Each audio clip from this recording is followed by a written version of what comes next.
time a dealer LexIcon. My name is Aline, and here's my friend Dónal. Hello, Dónal. Hey, Aline. Hey, everybody. So today we have a special guest from Music Generation, the musician Eleanor. Hello, Eleanor. Hey, Eleanor. Hi, Aline. Hi, Dónal. Hi, everyone. Are you going to tell us something else about the cello this week, Eleanor? Sure, I can tell you some more about the cello. Oh, we Well, love if more. you have a look here, Dónal, you'll see the cello has 4 strings on it, just like a violin does. Not as many as a guitar, it has more. But the cello only has 4, and each one has its own name. So this one is C, this one is G, and D, and A. And it's kind of hard to remember which one is which. So what I do is I make up a rhyme to remind me which is which. So I say C for cats, G for go, D for down, and A for alleys, which makes a phrase, cats go down alleys, and that's how you remember. Oh, I like that, Eleanor. Cats go down alleys. So maybe, Cats should always go down alleys. Yeah, they do, don't they? They love running down alleys. So maybe you guys could try and think of your own little sentences to remember the different names of the strings. You can think of yours at home. Thanks a lot, Eleanor. That's really interesting. Isn't that interesting, Aline? Yes, that's very interesting. So 4 and then C. I can't remember. Oh, I'm sorry, Eleanor. We will try next time. So today we're going to read 2 stories. The first one is The Baby Beast, written and illustrated by Chris Judge and published by Andersen Press. And the second one, which one is the second one, Dónal? Oh, I'm really looking forward to this. This is the real story of the 3 little pigs by A. Wolf, as told to John Scieszka and illustrated by Elaine Smith and published by Puffin Books. I'm so excited, Alina. I can't wait for that. I can't wait. Yes, this is gonna be fun. Are you ready for our first story? Now, Dónal, do you think there is a baby in this story? Because the title is The Baby Beast. Oh, Alina, I don't know. Babies don't come in eggs. I know a friend who's a chicken and she came out of an egg, but babies? I don't know, Aline. I don't know. Let's find out. Yes, let's see it. Can you see any babies here at the cover of this book? I don't see any babies. I only see an egg. What about you at home? Can you see any babies here? Let's find out. The Baby Beast, written and illustrated by Chris Judge and published by Andersen Press.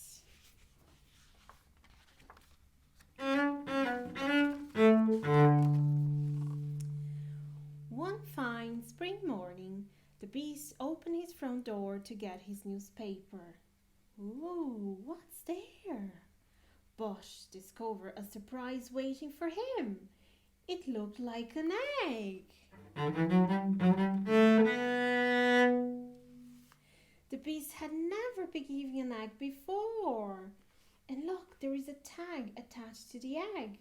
Please look after me. Ooh. How do you look after an egg? The beast wondered. First, he tried sharing some of his breakfast.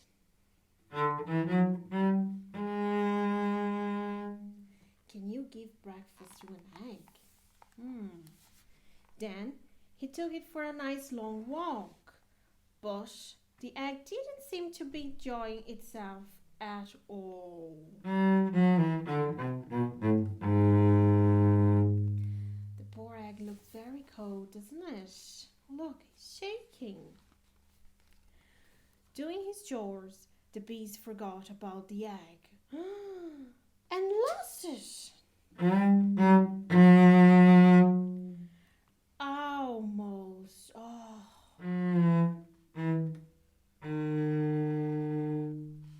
When someone knocked on the door during bath time, the beast forgot about the egg again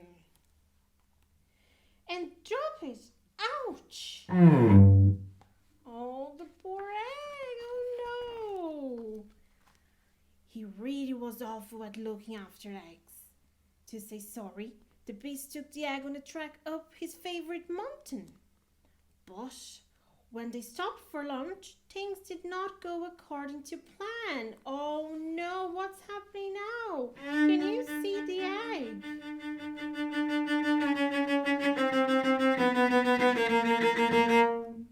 Stop that egg! Cried the beast. Where's it gone? Yelled the beast. Into the hospital! Cried the villagers. Oh no, the poor egg. It rolled straight into the emergency room. Luckily, Dr. Yoko was an expert on eggs, officially called an expert. You must follow the instructions, said Dr. Yoko. You won't have to wait long. Wait? Wait for what? The beast read the instructions carefully. So there we go. Looking after your first egg. So 1, keep it warm. Heating needs to be high. Eggs needs to be wrapped up. Nest needs to be snuggly and soft. 2, turn your egg. Turn your egg every 4 hours to make sure it's heated evenly. 3, play soft music, nothing too loud.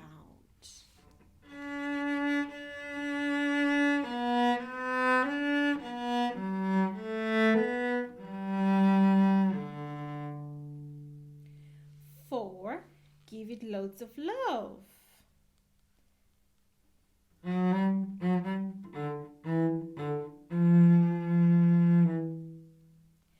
And 5, wait. But wait for what? It all seemed clear except for one thing. What am I waiting for? Wondered the beast. What is the beast waiting for? Do you know what is the beast waiting for at home? The beast bought all the things he would need plus some things he wouldn't. So, let's see. The beast bought baby blankets, a bag, and a beast daddy hat. Is that not cute? Then he carried all his new things home. Look at the poor beast going up the hill with loads of bags. When everything was ready, the only thing left to do was wait. It had been a long day.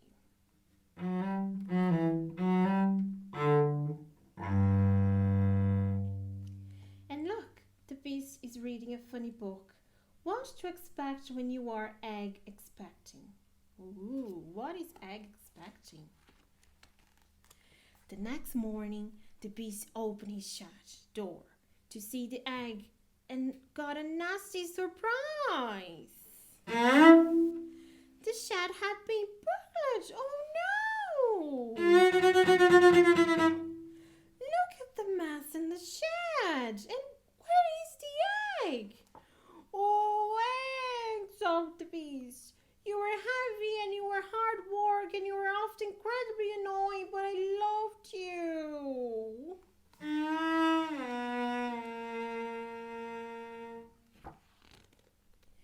And that was when something wonderful happened.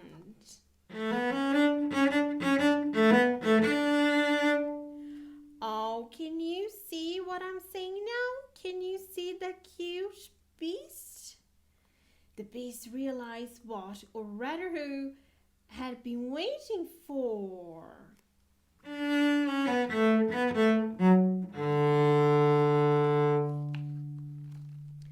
Dr. Yoko was very pleased. The beast has done a wonderful job. Now, instead of a list of instructions, she gave him a whole book to learn how to look after baby beasts. Whoa! At first, it seemed like really hard work, and the beast had a few setbacks. Oh no! It was messy to have breakfast and even messier to have a bath. But after a while, seem to get the hang of it. Look at them having great fun. Oh. The beast's favourite time was the end of the day because they both loved bedtime stories. Good night, sleep tight, babies, he whispered, thinking how sometimes the biggest surprise are the best. Oh. Oh no!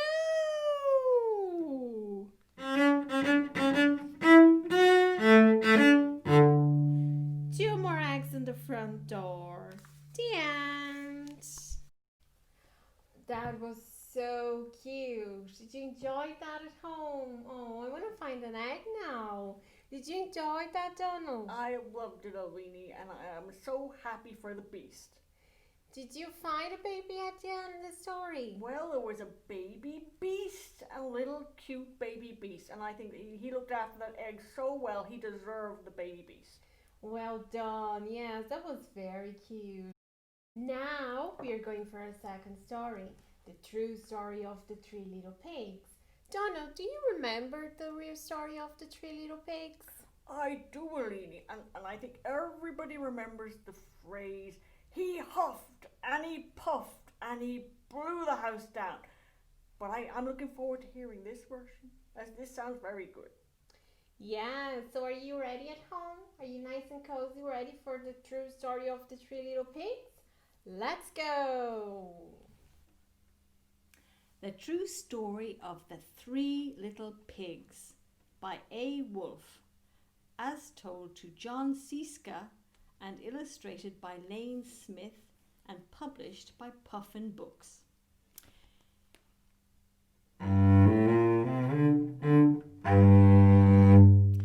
You may think you know the story of the 3 little pigs and the big bad wolf, but only one person knows the real story, and that person is A. Wolfe. His tale starts with a birthday cake for his dear old granny, a bad head cold and a bad reputation. The rest, as they say, is history. But now it's time to find out what really happened.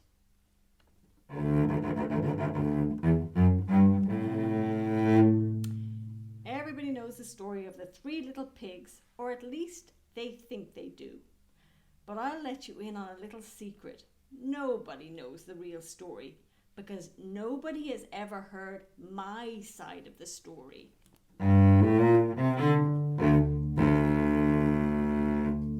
I'm the wolf, Alexander T. Wolfe.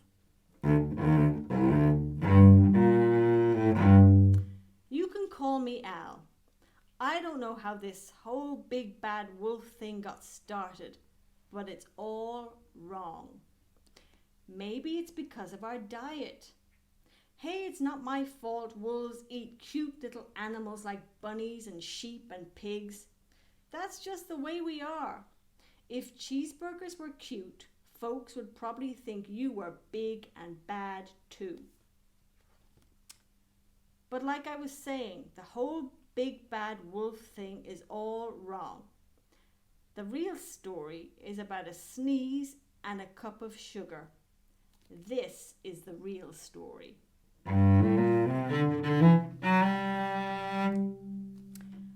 Way back in Once Upon a Time, I was making a birthday cake for my dear old granny. I had a terrible sneezing cold. I ran out of sugar. Ooh, look at the wolf now. Look at that mess he's making, and look at the empty bag of sugar. Let's see what happens. Granny's picture is on the wall. So I went next door to ask if I could borrow a cup of sugar. So the guy next door was a pig, and he wasn't too bright either. He had built his whole house out of straw. Can you believe it? I mean, who in his right mind would build a house of straw? So there's the wolf, and he's off now to borrow the cup of sugar. And can you see the straw hut on the hill? He looks very happy, and he looks like he's whistling. So of course, the minute I knocked on the door, it fell right in.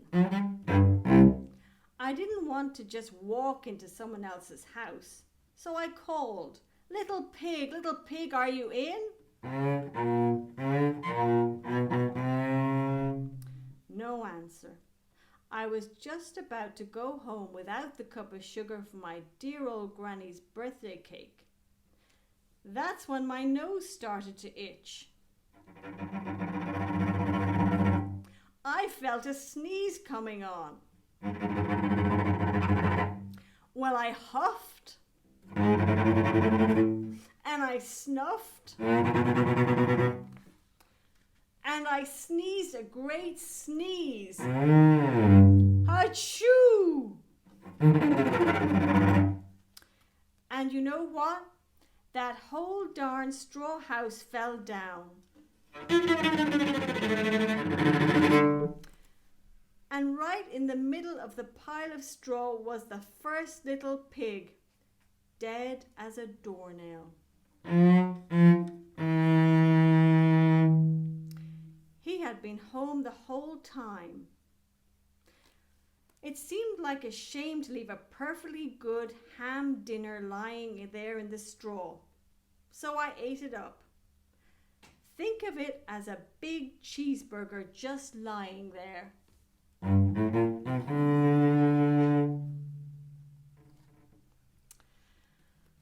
I was feeling a little better, but I still didn't have my cup of sugar. So I went on to the next house. The guy who lived there was the first little pig's brother. He was a little smarter, but not much. He had built his house out of sticks. I rang the bell on the stick house. Nobody answered. I called, Mr. Pig, are you in?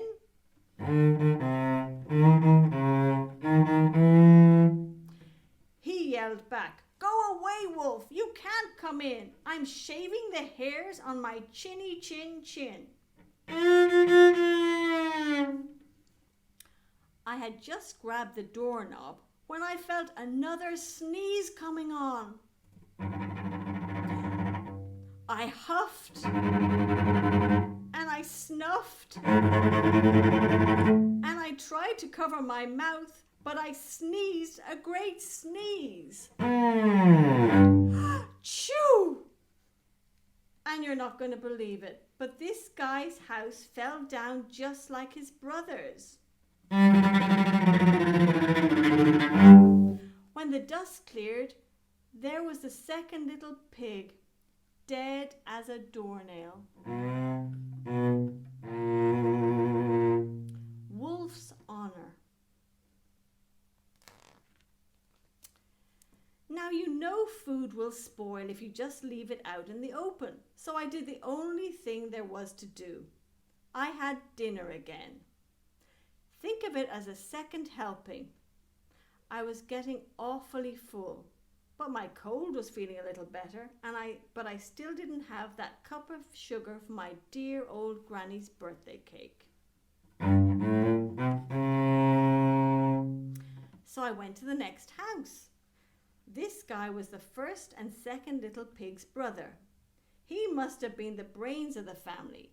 He had built his house of bricks. I knocked on the brick house. No answer. I called, Mr. Pig, are you in?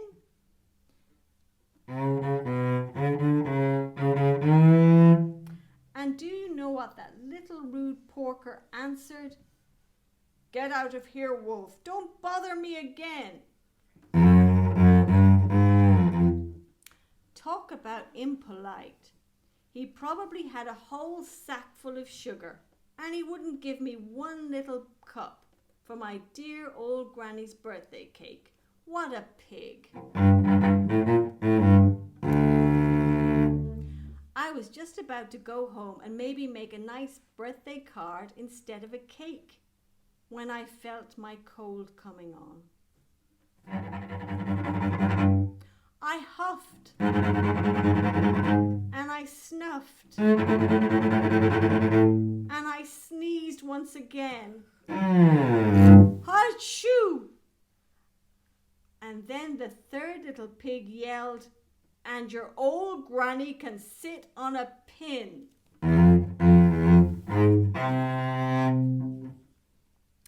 Now, I'm usually a pretty calm fellow, but when someone talks about my granny like that, I go a little crazy. When the cops drove up, of course I was trying to break down this pig's door. And the whole time I was huffing and puffing and sneezing and making a real scene.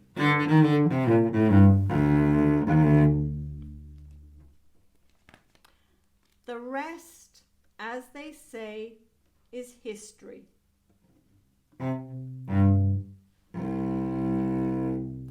The news reporters found out about the 2 pigs I had for dinner. They figured a sick guy going to borrow a cup of sugar didn't sound very exciting. So they jazzed up the story with all of that huff and puff and blow your house down. And they made me the big bad wolf.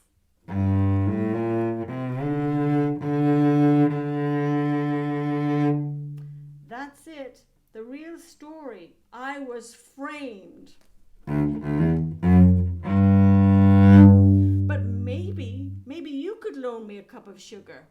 The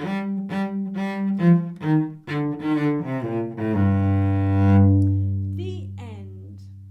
That was a great story. Did you enjoy that at home? Did you enjoy that, Dónal? I really did, Aline. It was really exciting. I didn't know what was going to happen. Now, what do you think about the wolf? Do you think the wolf is innocent? Aline, I'm not sure. He did eat the 2 little pigs. He had 2 dinners. But he also said the pigs were delicious, like burgers. I know. Poor wolf. Now, are you ready for some music? Eleanor is going to play us out a lovely piece of music. And we see you soon. I see you soon, Dónal. See you soon, Aline. Bye, everybody. Bye-bye. Bye. See you soon. See you soon.